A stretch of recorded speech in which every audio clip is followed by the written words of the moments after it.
We have come to Ezekiel chapter 22. It's captioned here, the sins of Jerusalem. Now this message came to me from the Lord. Son of man, are you ready to judge Jerusalem? Now in Ezekiel's day, Jerusalem was yet to fall. We've seen in the early chapters of Ezekiel that Jerusalem also typifies the house of Israel.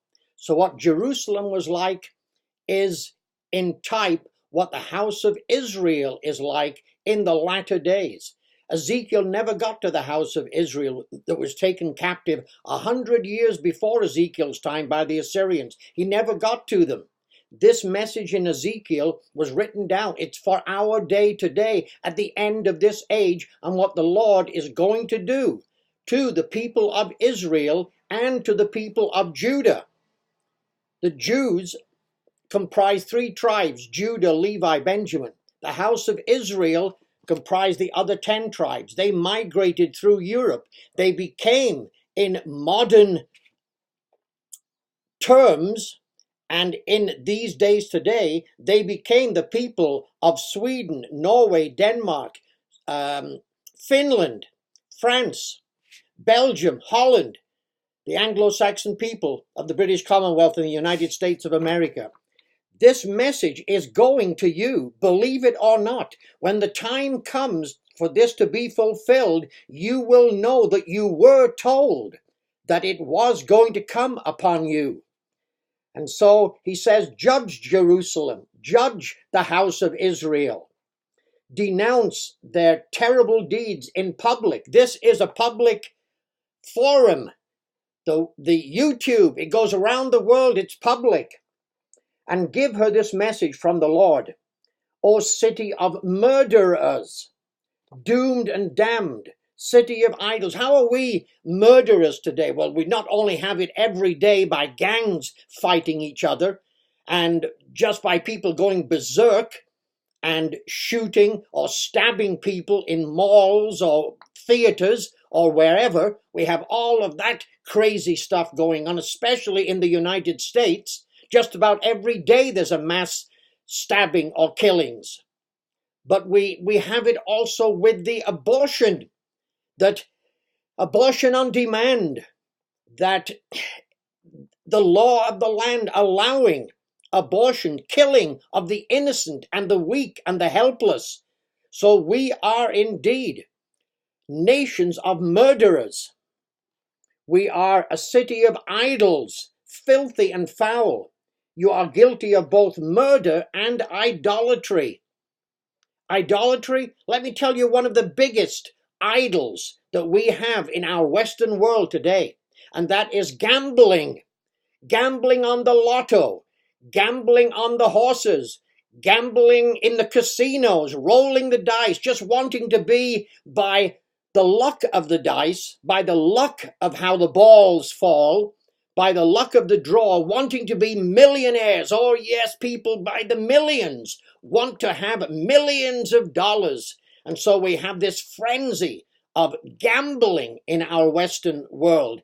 Now there's a big difference between somebody, just a friend in a living room, say, well, I'll wager $10 that this team wins, and your friend wagers the $10 on the other team. That's a big difference between that kind of thing and the frenzy of wanting to make millions and millions of dollars by just how the numbers fall, how the dice falls. When I taught guitar, I had a young man about 30. He said to me one day, I'm going to some meetings and we're going to be 2 days non-stop, no sleep, non-stop, by rah people coming in, because he said, I want to be a millionaire. And I said, wow, you're going to go for 2 days without any sleep? It all goes through the night? He said, yes. He said, but that's nothing. I've been to the United States and we went for 5 days without any sleep, night and day. I just couldn't believe it. 5 days without any sleep, bringing in these speakers to rah them, get them all geared up to be millionaires. And so we have this mentality in our Western world, in the nations of Israel, of just wanting to win the big jackpot, win the lotto and be and have millions and millions of dollars. It's a sickness with many of us. Indeed, it's like alcoholism or being on drugs. This gambling can get hold of people, and they are, even if it doesn't get hold of them in a bad way, they just live it. Every day people are getting this ticket and that ticket, entering this draw and that draw to make quick, rich money quickly without putting forth any effort. Now, it's not wrong to use wisdom in dealing with finances, wisdom in investing. There's a difference between that kind of a thing and just hoping that this particular number that's pulled out of the hat is going to make you win this $100 million. There's a big difference. Jesus said to the one that he gave talents to and the one that hid his just one talent, he said, well, why didn't you give it to the bankers? At least I could have got some interest when I came. So there's a difference between wise investing in many different ways than just this frenzy of, if this number just comes right for me, I can win the $150 million lotto. We have an idolatry with gambling. The Eternal goes on to say, your day of destruction has come. It's going to come. This world is not going to go on like it is. There is going to be big things that are going to happen in the next 5, 10, 15, 20, 25 years. God says, you have reached the end of your years. The time will come. We reap what we sow. Any nation will reap what it sows eventually. I will make you an object of mockery throughout the world. Infamous city filled with confusion. Do we have confusion today? We have confusion in politics like you can't believe. And we have confusion in Christian religion with all of the hundreds of denominations. You will be mocked, God says, by people far and near. Every leader in Israel who lives within your walls is bent on murder. And how can that be? Well, again, I go back to abortion. Unless the leader can get enough support and enough weight to reverse this abortion law, then they are going along with it, and they are then bent on murder. Fathers and mothers are contemptuously ignored. In many ways that happens. Resident foreigners are forced to pay for protection. All this hate that's going around. Soon these people, these foreigners that come in, and most of them are decent, hardworking people. And yet, the way it's going, they're going to have to hire people to protect them against all of this hate and violence that's put forward against those people. Orphans and widows are wronged and oppressed. Inside your walls you despise my holy things and violate my Sabbath days of rest. Yes, the Lord has Sabbath days of rest. It's the most worded commandment in the 10 commandments is the 4th commandment. You need to read it. You need to see what it plainly and clearly teaches. We have violated God's Sabbath days of rest. People accuse others falsely and send them to their death. You are filled with idol worshippers and people who take part in lewd activities. Look at all the sexual stuff that is on the news just about every day. Lewdness in the entertainment world, in the sports world, the sexual abuse that's gone on for decades. Lewdness in many, many different ways. Morality and sexuality lewdness. Men sleep with their father's wife. And, turn the page here, and they have intercourse with women who are menstruating. Within your walls live men who commit adultery with their neighbor's wife, who defile their daughters-in-law, who rape their own sisters. There are hired murderers, loan racketeers, extortioners everywhere. They never even think of me, God says, and my commandments, says the Lord. But now, verse 13, but now I will clap my hands in indignation over your dishonest gain and bloodshed. How strong and courageous will you be in the day of reckoning? I, the Lord, have spoken.